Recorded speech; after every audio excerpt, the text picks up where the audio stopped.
चलो पढ़ लिया जाए।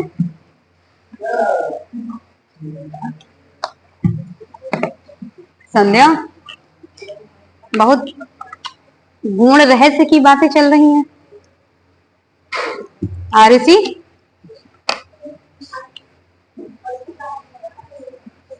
आरुषि किसका नाम? फिर आरुषि भी तो है ना इसी क्लास में। क्या पढ़ रहे थे? लास्ट स्टार्टिंग क्या लिख रहे थे?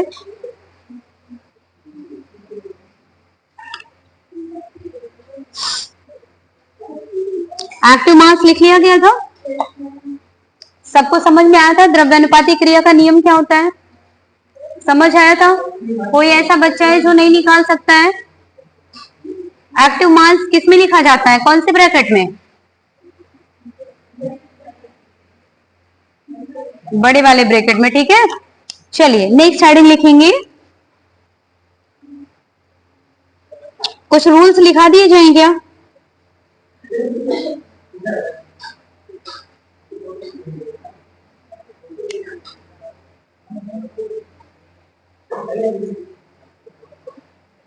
देखिए, एक क्वेश्चन पूछा जाता है, लिखिए वेग स्थिरांक तथा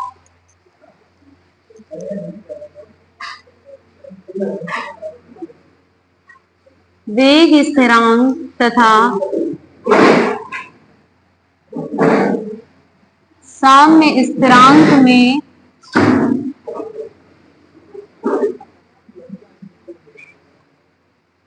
अंतर। दो कॉलम बना लेंगे, एक तरफ लिख लेंगे वेग स्थिरांक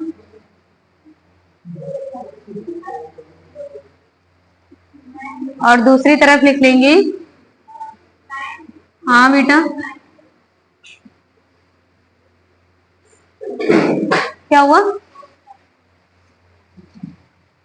बस लिख लीजिए वेग स्थिरांक तथा साम्य स्थिरांक में अंतर।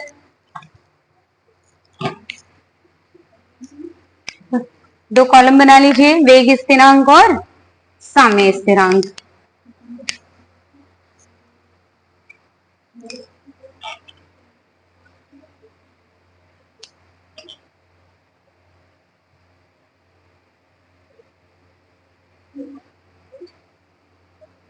वेग स्थिरांक और साम्य स्थिरांक पॉइंट वाइज लिखेंगे।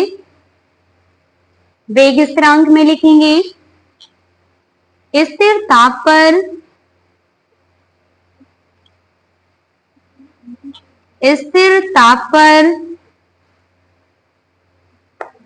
के का मान स्थिर होता है।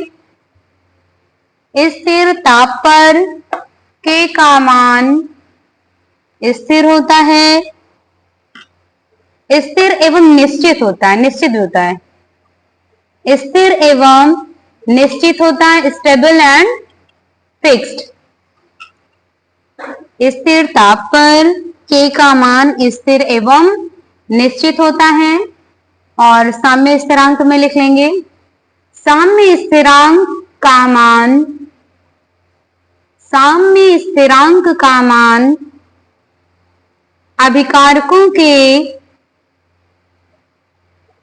आरंभिक सांद्रण, अभिकारकों के आरंभिक सांद्रण या कंसंट्रेशन साम्यावस्था प्राप्त करने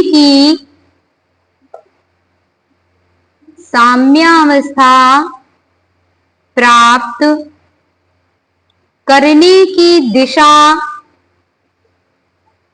साम्यावस्था प्राप्त करने की दिशा इत्यादि पर निर्भर नहीं करता है,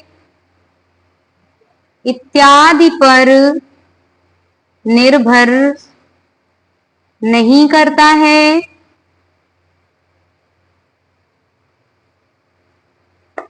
सेकेंड पॉइंट वेग स्थिरांक में लिखेंगे ताप बढ़ने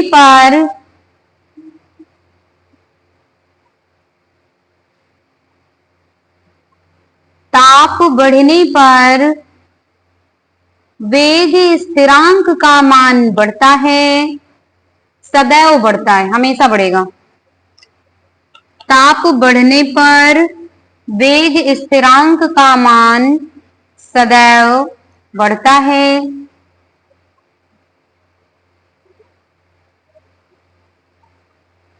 साम्य स्थिरांक का मान, साम्य स्थिरांक का मान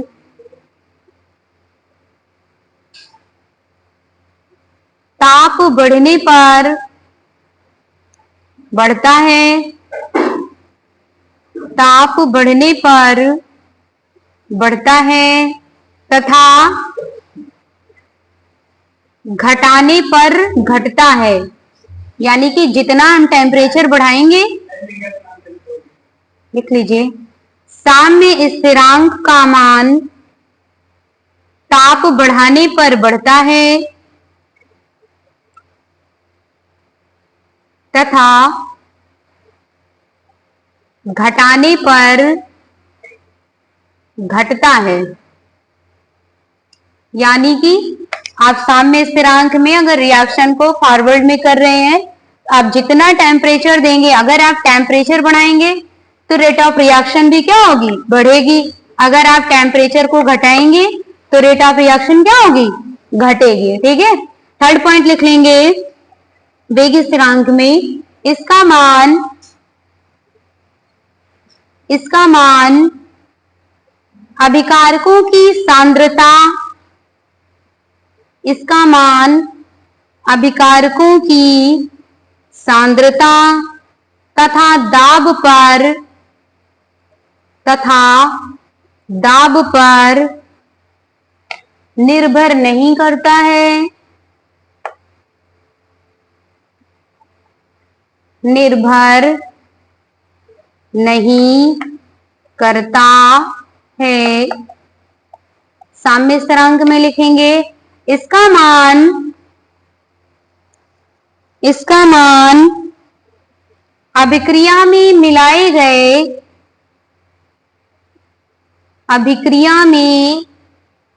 मिलाए गए निष्क्रिय पदार्थ पर, इनएक्टिव मटेरियल, निष्क्रिय पदार्थ पर निर्भर नहीं करता है, निर्भर नहीं करता है।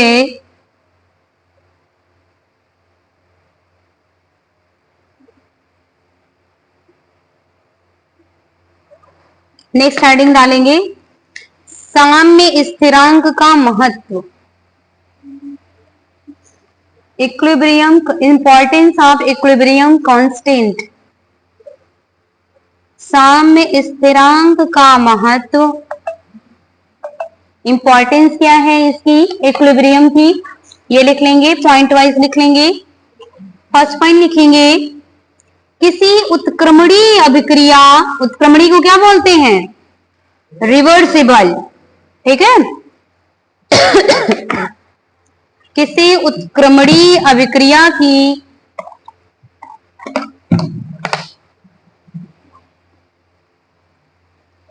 पूर्णता का ज्ञान, किसी उत्क्रमणीय रिवर्सिबल रिएक्शन की पूर्णता का ज्ञान साम्य स्थिरांक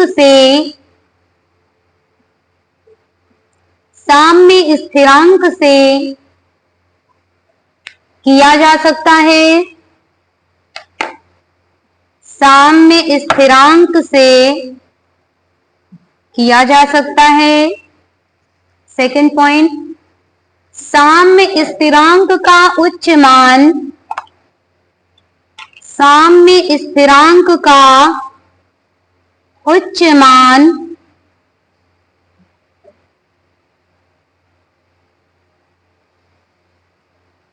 यह प्रदर्शित करता है कि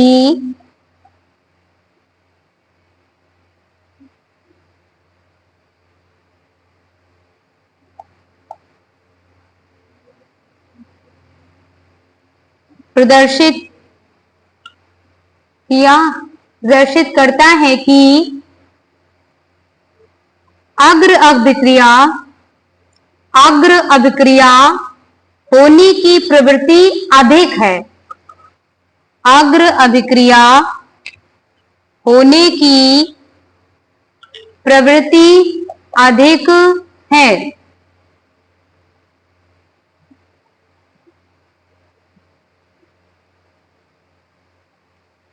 हो गया। नेक्स्ट पॉइंट लिख लो, थर्ड पॉइंट, किसी अभिक्रिया का साम्य स्थिरांक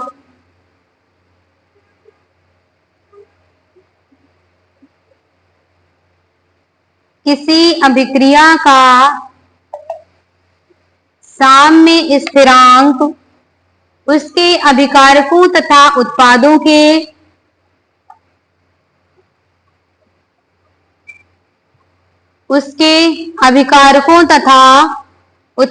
के ऊष्मागतिक स्थायित्व को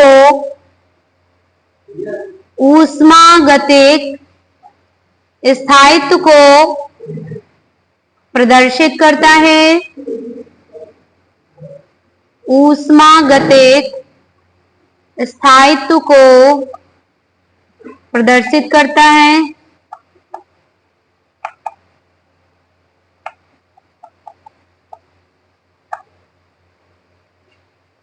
थर्ड पॉइंट, साम्य स्थिरांक के मान से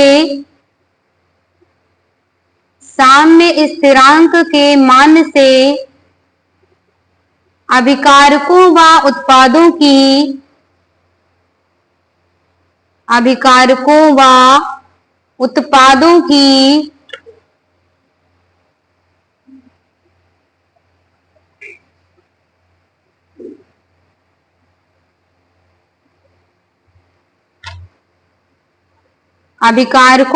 उत्पादों की निश्चित सांद्रता के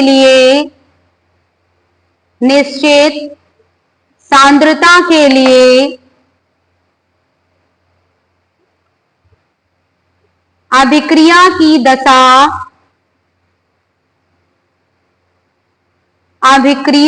दशा ज्ञात की जा सकती है। अभिक्रिया की दिशा ज्ञात की जा सकती है। अभिक्रिया की दिशा ज्ञात की जा सकती है।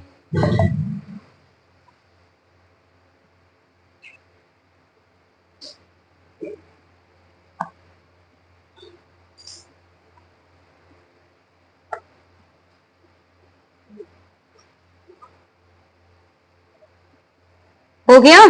नेक्स्ट हेडिंग लिखेंगे,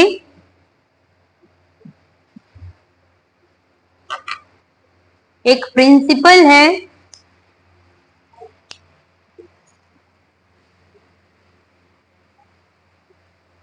लाशाते के लिए का नियम पढ़े हो?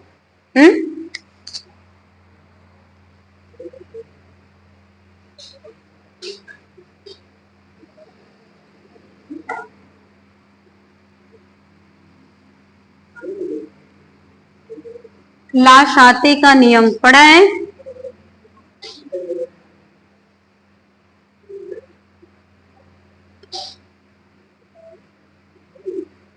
इन्होंने बताया कोई ऐसी रिएक्शन, ठीक है, कोई ऐसी रिएक्शन जो किसमें हो रही है? साम्य अवस्था में हो रही है। ठीक है, अगर इसमें कोई रिएक्शन हो रही है तो इस रिएक्शन पे या तो कंसंट्रेशन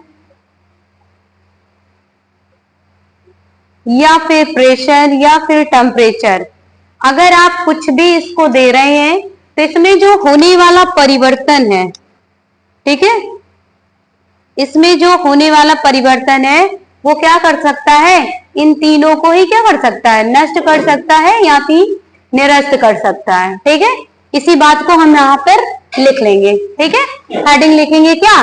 लाशाते लिए का नियम। लिख लीजिए इस नियम को।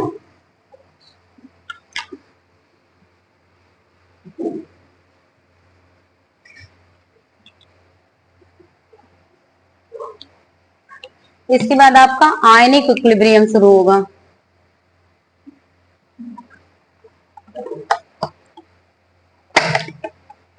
इसमें आपको एक्सरसाइज सॉल्व करा देंगे तो आइडिया लग जाएगा कि क्वेश्चन कैसे आएंगे। ठीक है,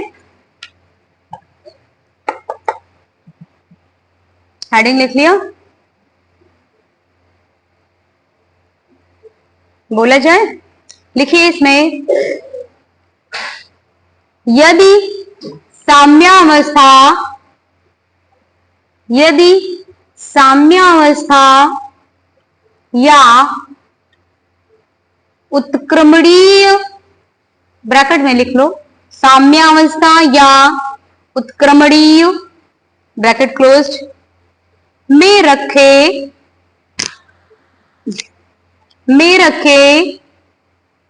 किसी निकाय की सांद्रता, में रखे किसी निकाय की सांद्रता, कॉमा, दाब अथवा ताप में,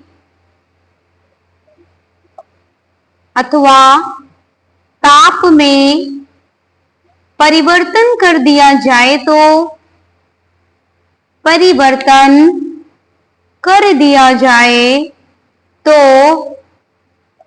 साम्य इस प्रकार,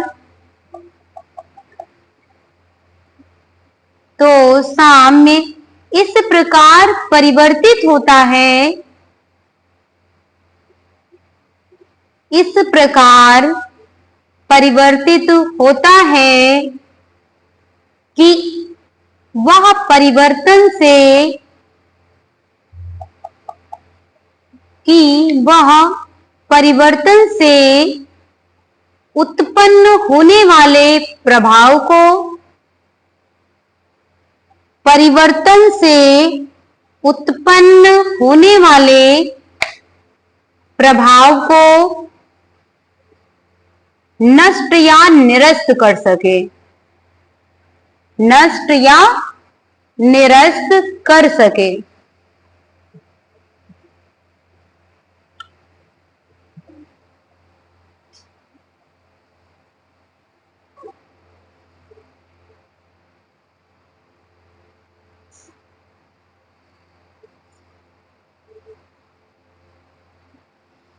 हो गया, ये आपका केमिकली खत्म हो गया पूरा पोर्शन। ये एक पोर्शन अब इक्विलिब्रियम का क्या हुआ, यहां पर खत्म हुआ।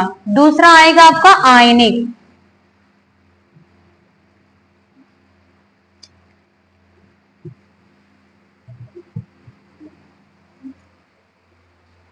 देखो, पानी से सबने खूब खेला होगा बचपन में, ठीक है। दूसरा है आपका आयनिक इक्विलिब्रियम।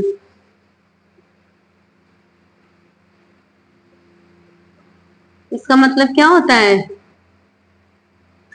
आयनिक साम्यावस्था क्या होता है, कोई बताएगा, बताओ। आयनिक से कुछ याद आ रहा है, अभी हमने थर्ड चैप्टर पढ़ाया था, एक मैंने वहां पढ़ाया था आपको, क्या इलेक्ट्रोवैलेंट पढ़ाया था। इलेक्ट्रोवैलेंट को और किस नाम से जाना जाता है, अब्दुल्ला, इलेक्ट्रोवैलेंट को और किस नाम से जाना जाता है,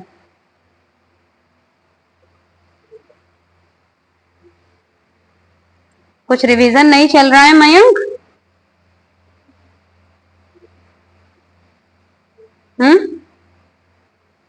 बताइए, इलेक्ट्रोवैलेंट को और किस नाम से जाना जाता है,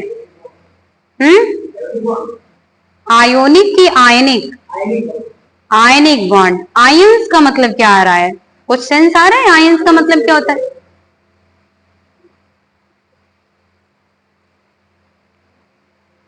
क्या होता है। अच्छा, क्वेश्चन पूछ लेते तो बिल्कुल सन्नाटा छा जाता है क्लास में, है क्यों। क्वेश्चन पूछ लिया जाए तो बहुत ज्यादा सन्नाटा छा जाता है। सभी के घरों में वायर है ना, तार है, काहे का बना है,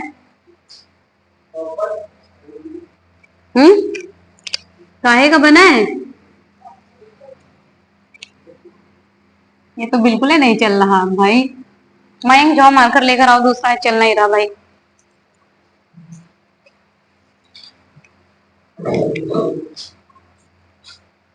तब तक आप लोग बताइए जब तक मार्कर आ रहा है। आयनिक से कुछ सेंस आ रहे हैं, क्या होता है आयनिक? इलेक्ट्रोवैलेंट में मैंने बताया था कि इलेक्ट्रोवैलेंट को आयनिक बॉन्ड भी कहा जाता है। कैसे बनता है ये देखो, तुम लोगों का रिवीजन कुछ भी नहीं चल रहा है, कुछ भी नहीं। क्या बात है भाई, पढ़ाई बिल्कुल नहीं चल रही है। इलेक्ट्रॉन से ही मैंने बताया था, इलेक्ट्रोवैलेंट को तोड़ने के लिए आपको बोला था, इलेक्ट्रोवैलेंट को तोड़ दीजिए, यहीं पे लगा दीजिए इलेक्ट्रॉन। इलेक्ट्रॉन कैसा होता है, या तो प्लस होगा या तो माइनस होगा। और इलेक्ट्रोवैलेंट को ही एक नाम से और क्या जानते हैं? आयनिक। यही नाम तो बताया गया था। देखो नोट्स कभी पलट लो, धूल झाड़ लो नोट्स की। नहीं पढ़ाई हो रही है ना बिल्कुल? क्यों? तुम्हें से पूछ रहे, पीछे संध्या के जो बैठी है, क्या नाम है आपका? ईशा? प्रतीक्षा? क्या? प्रतिष्ठा? तुम्ही से पूछ रहे हैं, बताओ। पढ़ाई नहीं चल रही बिल्कुल। वहां पर मैंने काहे का एग्जाम्पल दिया था आपको, एने काहे बन रहा था, इसी का एग्जाम्पल पढ़ा था। इलेक्ट्रोवैलेंट में जो इलेक्ट्रॉन होता है वो कंप्लीटली ट्रांसफर होता है। इसने क्या करा था, अपना कंप्लीटली इलेक्ट्रॉन इनको दिया था, ठीक है। और कोवैलेंट में क्या होता था,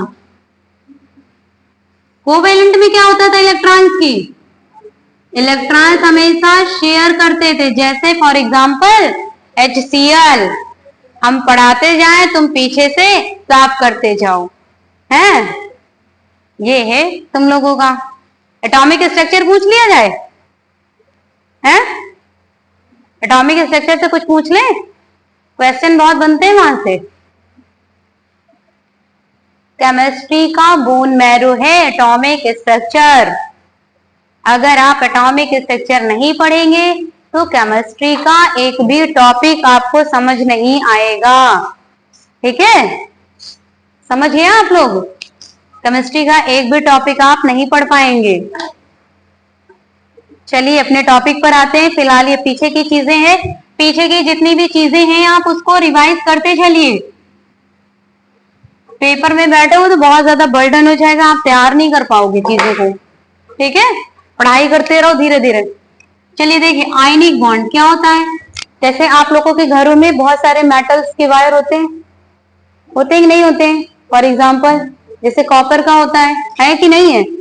अच्छा ये बताओ, जो चांदी होती है, ठीक है, क्या इसमें जो है करंट फ्लो होती है नहीं होती है? होती है नहीं होती? पक्का? अब बॉयज नहीं बताएंगे, गर्ल्स बताएंगी। अगर हमने ये पानी ले लिया, थोड़ा बड़ा बड़ा ले लिया जाए, ये पानी ले लिया, ठीक है, नॉर्मल सा पानी है पीने वाला, ठीक है, और मैंने इसमें बस एक जो है सॉल्वेंट डाल दिया, वो डाल दिया मैंने NaCl। आप बताओ इसमें करंट लगाओगे तो लगेगा कि नहीं लगेगा? नहीं लगेगा? आप बताओ पीछे, आपने कहा नहीं लगेगा, लगेगा कि नहीं लगेगा? सिर्फ गर्ल्स बताएंगी। पक्का लगेगा? लगाया है कभी? लगेगा। क्यों? क्योंकि इसके आयंस टूट जाएंगे, ठीक है। और जब किसी सॉल्यूशन को परावैद्युतांक में घोला जाता है, ठीक है, तो इस पूरी प्रोसेस को क्या कहा जाता है? यही टॉपिक पढ़ा चुके हैं भाई, इलेक्ट्रोलाइट पढ़ाया नहीं? इलेक्ट्रोड वाले चैप्टर में पढ़ाया नहीं है? मानक इलेक्ट्रोड क्या है, इलेक्ट्रोड क्या है, इलेक्ट्रोड विभव क्या है, ठीक है, इलेक्ट्रोड पोटेंशियल वगैरह पढ़ा चुके हैं। सब दिमाग से निकला। थर्मोकेमिस्ट्री नहीं पढ़े हो क्या अभी? थर्मोडायनेमिक्स से पढ़ाया नहीं? इलेक्ट्रोकेमिस्ट्री थर्मोकेमिस्ट्री दोनों वहीं पे सॉल्व करके उड़ा दिया वहीं पे। तो दिमाग में नहीं चढ़ रहा है क्या पढ़ाया जा रहा है। चलो खैर देखो, आयनिक साम्य अवस्था। आयनिक साम्य अवस्था क्या होता है? आयनिक साम्य अवस्था यही होते हैं जितने भी मेटल्स होते हैं, अगर इसमें करंट फ्लो हो जाती है तो इनको क्या बोलते हैं? धात्विक सुचालक बोलते हैं। क्या बोलते हैं? धात्विक सुचालक बोलते हैं, ठीक है। समझ आ रहा है? अभी नहीं को लिख लेंगे। फॉर एग्जाम्पल, जैसे कोई एग्जाम्पल बता दो धात्विक सुचालक का, कोई एग्जाम्पल बताओ बढ़िया सा। इसका नाम सुने हो कि नहीं? होता है ही नहीं होता है? करंट फ्लो होगा? किसी दिन प्लग में घुसेड़ के देख लो। ठीक है, चलो लिखो नेक्स्ट हेडिंग लिखो, आयनिक साम्यावस्था। लेकिन आप लोग कुछ भी नहीं पढ़ रहे हैं, 0 लेवल है। एक लेवल भी किसी बच्चे ने आंसर नहीं दिया, कुछ भी नहीं, बस यहां छापो बैठ के आप लोग। किसी का आंसर नहीं आता है। गर्ल्स में तो कोई नहीं पढ़ रहा है इस समय, कोई भी नहीं पढ़ रहा है। नाक कटा के रखे हो तुम लोग हैं? संध्या पढ़ाई वढ़ाई कुछ नहीं चलनी है। संध्या ही सोचती हुई कहां से मेरा नाम याद हो गया है, पूरी गर्ल्स में मैडम मेरा ही नाम लेती है, क्यों? चलो लिखो, अच्छा हेडिंग लिख लीजिए, धात्विक सुचालक।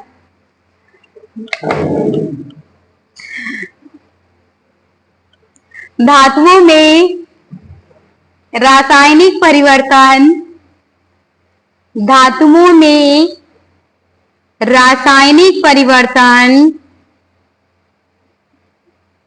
हुए बिना ही, धातुओं में रासायनिक परिवर्तन हुए बिना ही विद्युत प्रवाहित की जा सकती है, विद्युत प्रवाहित की जा सकती है, जिसे धात्विक सुचालक कहते हैं, जिसे धात्विक सुचालक कहते हैं। For example graphite. ग्रेफाइट का कोई स्ट्रक्चर ड्रॉ कर सकता है? छोटी क्लासेस में था, 9th क्लास में, याद आया? ग्रेफाइट का सिंबल था, फ्लोरीन का स्ट्रक्चर था, है फ्लोरीन का था, और ये इसका था डायमंड का था, याद आया? ड्रॉ कर सकते हो?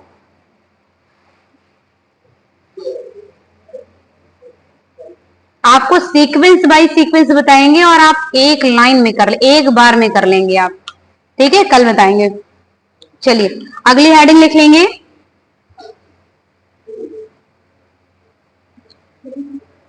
विद्युत अपघटनी, विद्युत अपघटनी सुचालक, विद्युत अपघटनी सुचालक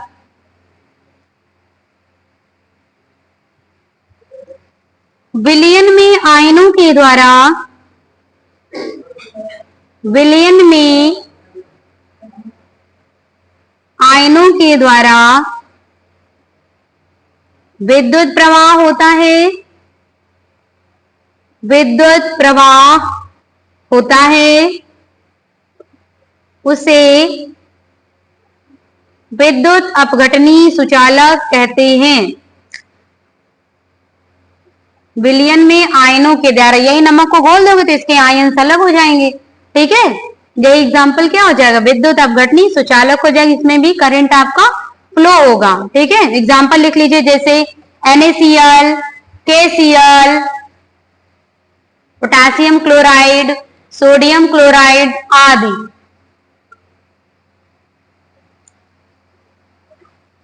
नेक्स्ट हेडिंग लिखेंगे, धात्विक व विद्युत अपघटनी सुचालकों में अंतर, धात्विक व विद्युत अपघटनी सुचालकों में अंतर। दो कॉलम बना लीजिए, एक तरफ लिख लीजिए धात्विक मेटालिक, दूसरी तरफ लिख लीजिए विद्युत अपघटनी सुचालक। फर्स्ट पॉइंट लिखेंगे, इनमें विद्युत प्रवाह, इनमें विद्युत प्रवाह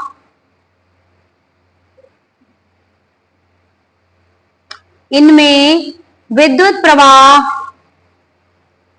इलेक्ट्रॉन के द्वारा होता है, इनमें विद्युत प्रवाह इलेक्ट्रॉन के द्वारा होता है। अपघटनी में लिखेंगे, इनमें विद्युत का प्रवाह किनके द्वारा होगा? आयनों के द्वारा होता है।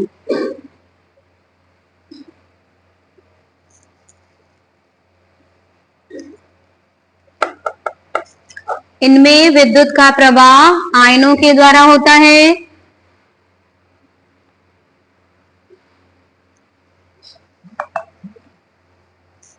नेक्स्ट पॉइंट लिखेंगे, इनमें विद्युत प्रवाहित करने पर, इनमें विद्युत प्रवाहित करने पर,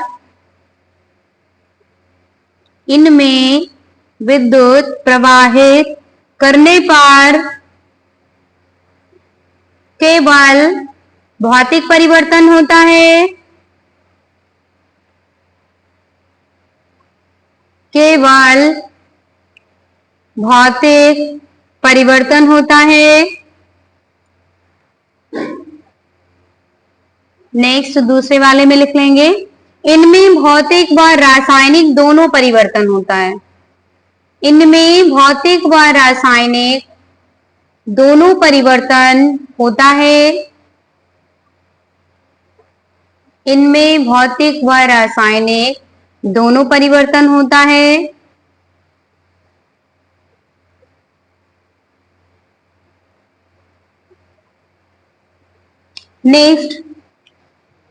नेक्स्ट पॉइंट, इन सुचालकों की चालकता, इन सुचालकों की चालकता बहुत उच्च होती है, बहुत उच्च होती है। नेक्स्ट उसमें लिख लेंगे, इनकी चालकता बहुत निम्न होती है।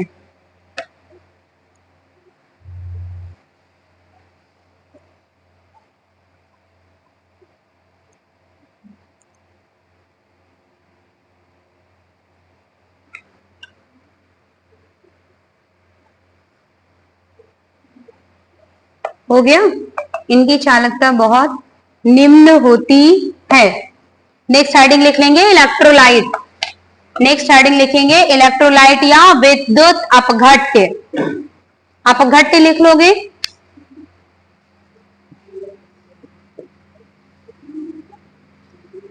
विद्युत अपघट्य, विद्युत अपघट्य या इलेक्ट्रोलाइट।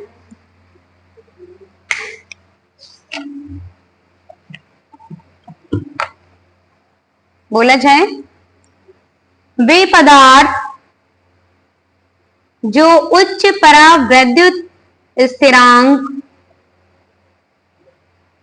वे पदार्थ जो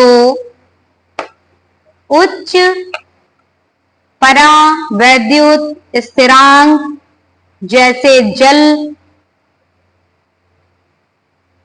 जल ही तो लिया गया था, जैसे जल के विलायक में, के विलायक में घोलने पर,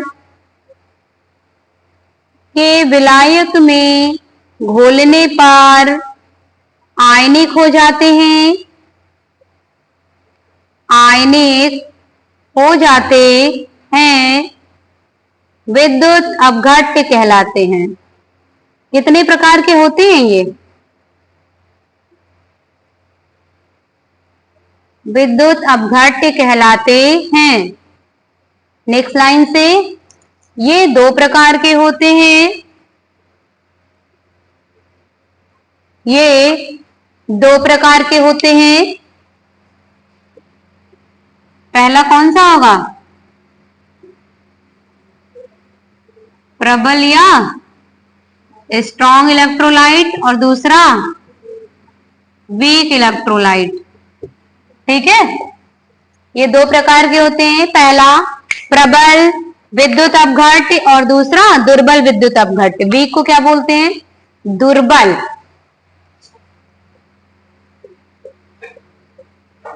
दुर्बल विद्युत अपघट्य। पहली हेडिंग लिख लेंगे, प्रबल विद्युत अपघट्य या स्ट्रॉन्ग इलेक्ट्रोलाइट। छोटी छोटी डेफिनेशन है, लिख लीजिए।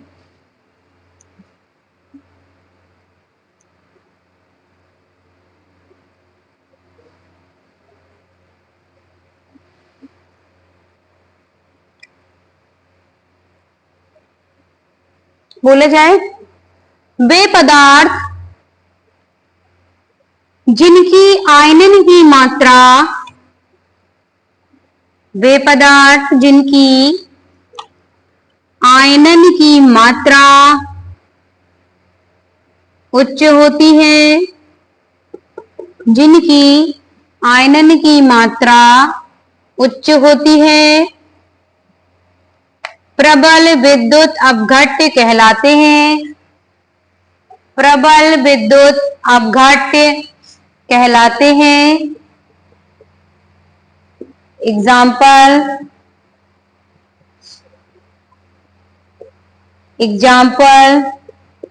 जैसे सल्फ्यूरिक एसिड, नाइट्रिक अम्ल आदि।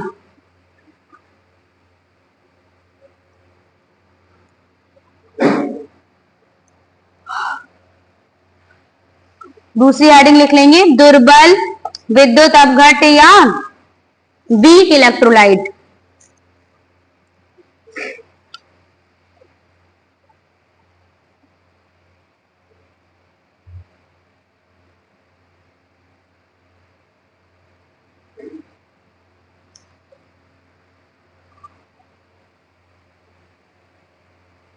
हेडिंग लिख लिया, लिखिए इसमें, वे पदार्थ जिनकी वियोजन की मात्रा कम होती है, जिनकी वियोजन की मात्रा कम होती है,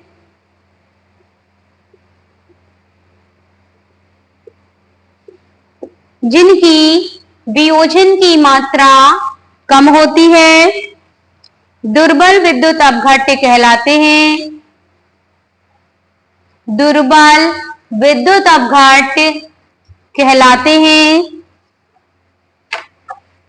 example, hydrogen cyanide, ammonia.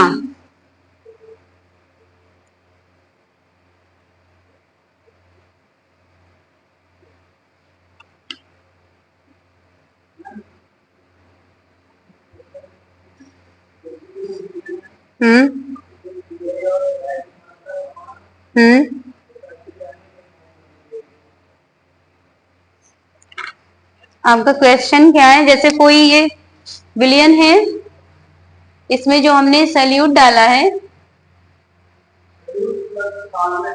Salute plus solvent, दोनों को ऐड करा है इक्वल अमाउंट में या कम ज्यादा? इक्वल अमाउंट में अगर आप डाल रहे तो होमोजीनियस बनेगा ये। हाँ, कैसे जानेंगे सल्यूट कौन सा है और सॉल्वेंट कौन सा है? जो सॉल्वेंट होता है वो हमेशा डिसॉल्व करता है और वो हमेशा लिक्विड फॉर्म में होगा जैसे पानी, और जो सल्यूट होगा वो हमेशा सॉलिड फॉर्म में होगा, जो डिसॉल्व होने वाला। ये सॉलिड भी हो सकता है आपका, लिक्विड भी हो सकता है, गैस भी हो सकता है, तीनों फॉर्म में हो सकता है। इसका मैंने एक टेबल बनवाया है, वहां पे टेबल बनवाया है। जब सॉलिड, लिक्विड, गैस तीनों का मिलता है तो क्या बनता है? देखो टेबल खोल के, क्या निकालना है? किसका? जल का? सल्यूट और सॉल्वेंट का क्या क्वेश्चन क्या है आपका? पहले पूरा कंप्लीट क्वेश्चन करो। हाँ, क्या?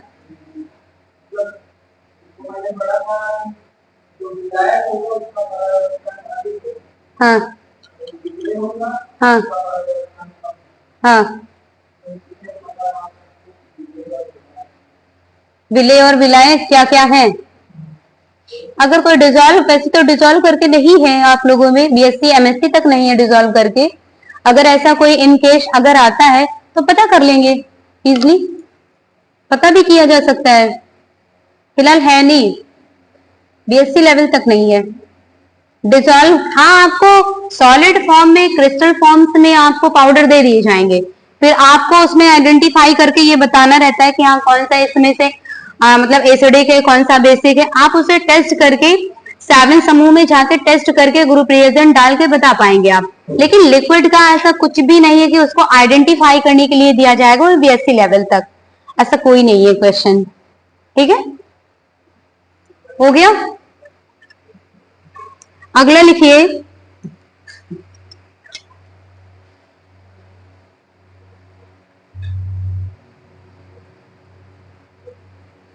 देख लेते हैं अच्छा तुम्हारा।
आर्हेनियस इक्वेशन पढ़ा है आप लोगों ने?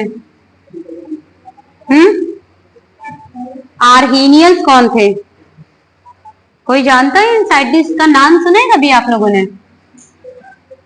कौन थे, क्या बताया इन्होंने?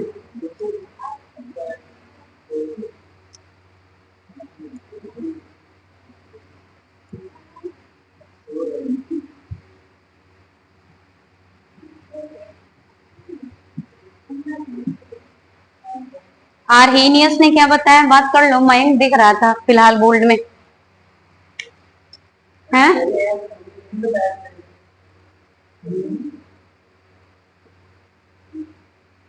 ठीक है, आर्हेनियस थ्योरी क्या बताया था आर्हेनियस ने? आर्हेनियस ने अपना एक्सपेरिमेंट करा, कुछ क्या लिया, लिक्विड फॉर्म में लिया। ठीक है,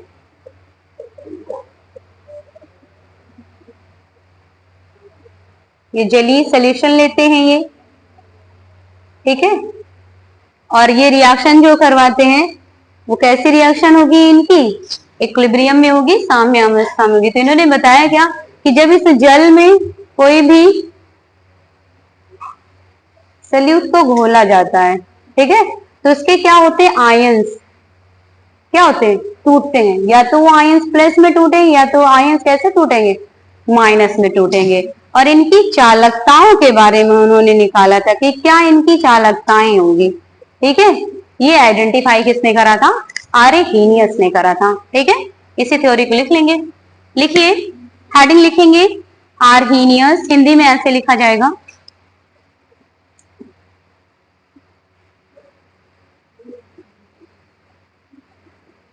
आर्हेनियस का विद्युत, पूरा लिख लो नहीं भूल जाओगे, काहे पे रिसर्च करा था इन्होंने।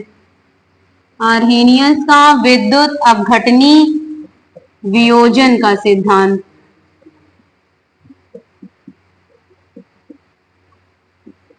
लिखा दिया जाए आज ही, बच्चे बहुत कम आए हैं आज, छूट जाएगा उनके दो दो दो कॉन्सेप्ट छूट जाएंगे।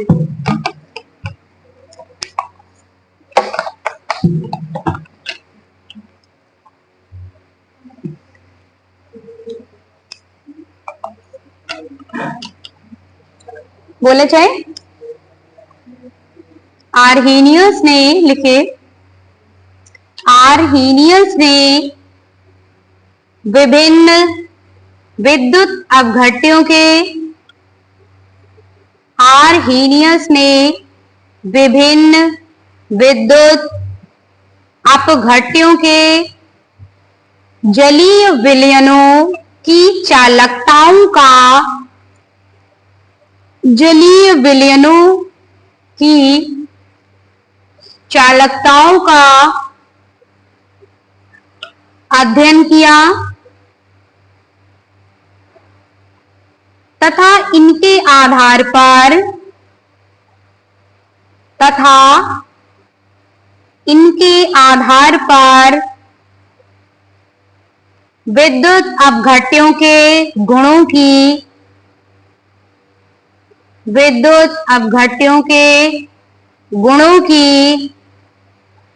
व्याख्या करने के लिए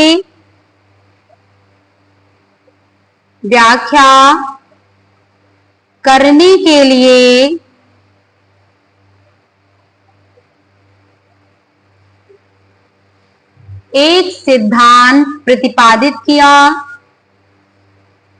सिद्धांत प्रतिपादित किया जिसे आर्हीनियस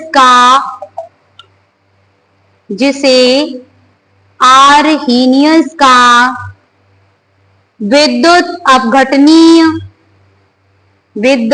अपघटनीय वियोजन का सिद्धांत कहते हैं।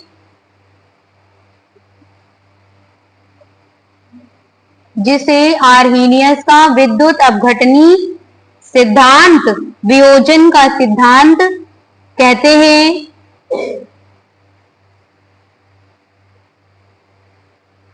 नेक्स्ट लाइन से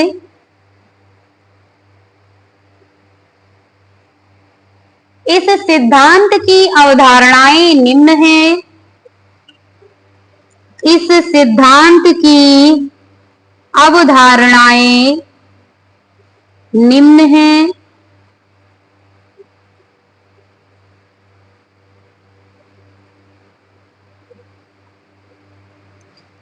पॉइंट वाइज लिख लेंगे। पहला पॉइंट लिखेंगे, जब किसी विद्युत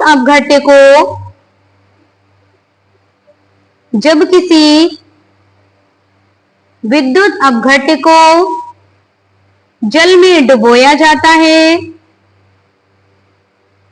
जल में डुबोया जाता है,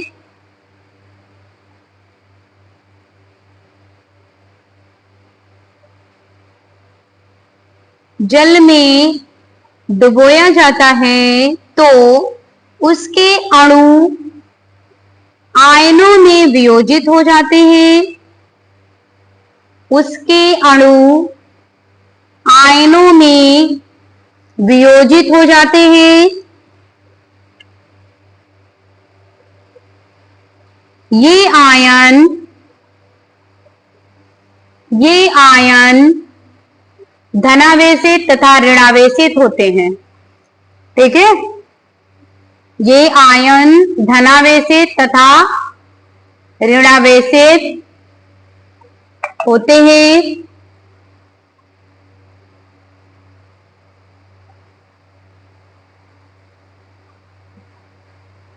नेक्स्ट पॉइंट, वियोजन की प्रक्रिया उत्क्रमणीय होती है, यानी रिवर्सिबल। वियोजन की प्रक्रिया, इतना लेट आए आप, कहां थे? केमिस्ट्री की क्लास नहीं लेनी थी क्या आज? लेट क्यों हुए आप? पहले बताइए फिर बैठिए।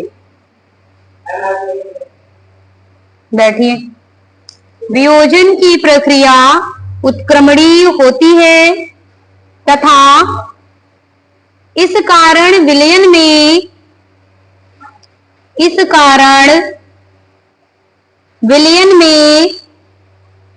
विद्युत अपघट्य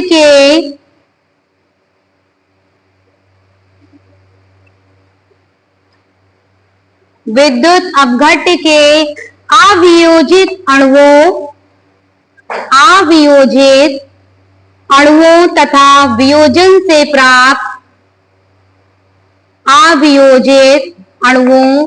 तथा वियोजन से प्राप्त आयनों के बीच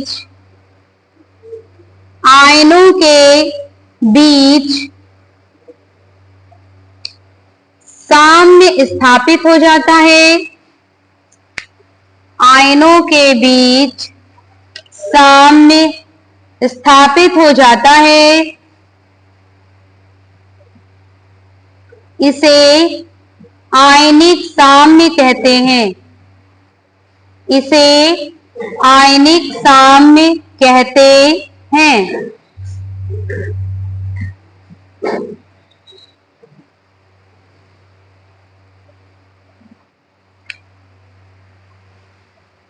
जिसे आयनिक साम्य कहते हैं। जैसे कोई रिएक्टेंट है ए बी, चेंज हो रहा है क्या, ए प्लस प्लस बी माइनस में, ठीक है। अगर यहाँ पे हम द्रव्यानुपाती क्रिया का नियम लगाएं,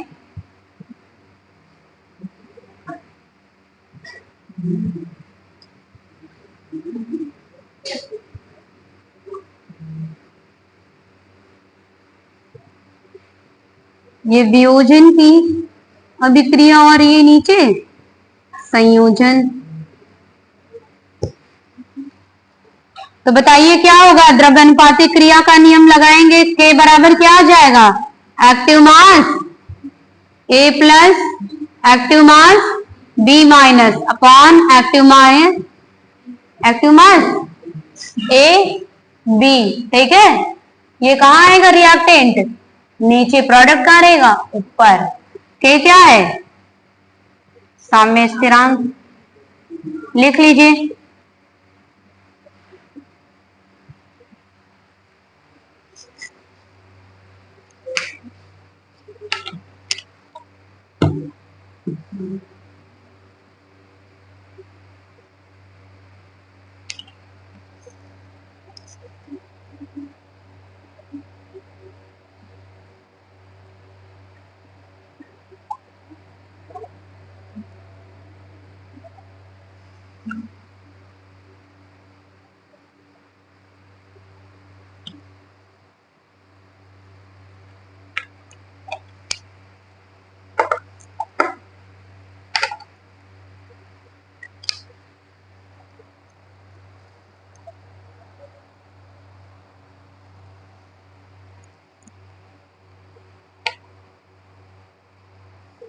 हो गया, नेक्स्ट हेडिंग लिख लेंगे, लिखा दिया जाए कि कल, टाइम हो गया, क्या बात है, मतलब बोरिंग चैप्टर है, हैं?